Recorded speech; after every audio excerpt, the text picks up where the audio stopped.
Tati? Ce vrei, mă? Vreau să-mi dau gaură în ureche să-mi pun cercel. Bă, eu nu-s cercel. Ce dracu gaură vrei să-ți dai tu? Păi, îmi dau o gaură aici și îmi pun și eu cercel cum își pune toată lumea. Uite, tu ești gay? Aolo, tată, cu mentalitatea asta nu ajungem nicăieri. Nu, dar vreau și eu să-mi pun cum are toată lumea. Mă duc la mama. Asta sigur e pe bulgari. Ce faci, mamețătule? Am lipit ăsta pe ușă cu danger, înseamnă pericol. Am văzut în filme pe americani că toți copiii au așa pus pe ușă, gen pericol, nu intrați de-astea, știi? Mă, copile, singurul pericol din camera ta sunt bășinile. Bine că singurul pericol la mine sunt bășinile. Aha, la tine sunt ciupercile. Lasă-mă în pace. Mami, ce mai vrei, mă, băiete? Lasă-mă în pace. Îmi fac și mie unghiile. Bă, băiete, tu ai trecut pe partea elaltă?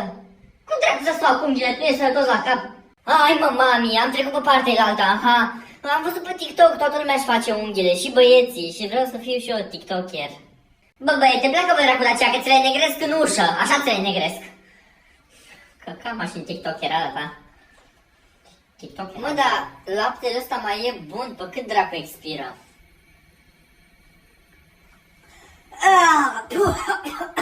Zici că e brânză. Ia, mă. Expirat acum 13 luni. Ce lapte proaspăt.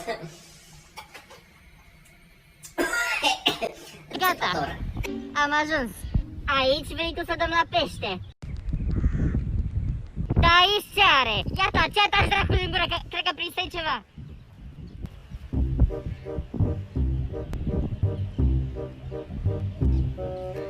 Așa-l dracu să fiu. Îi scăpă masca carasului. Tati, cine e Jador? Că văd că l-ascultai când erai tânăr. Nici măcar să nu-i rostești numele. Generația voastră nu o să aibă niciodată așa ceva. A fost o legendă.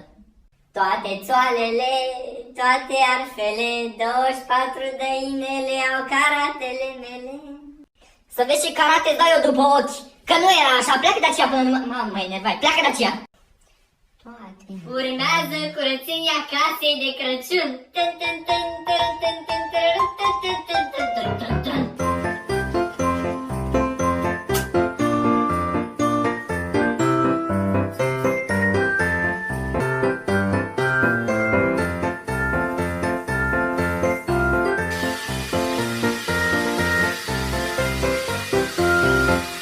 Mihailo, ăștia de ce dracu să-mi băgați așa în priză? Cataline, Florino, hai, gata, terminați. Că l-am sunat pe moșu și a zis că vine. Mergeți în cameră că e timpul.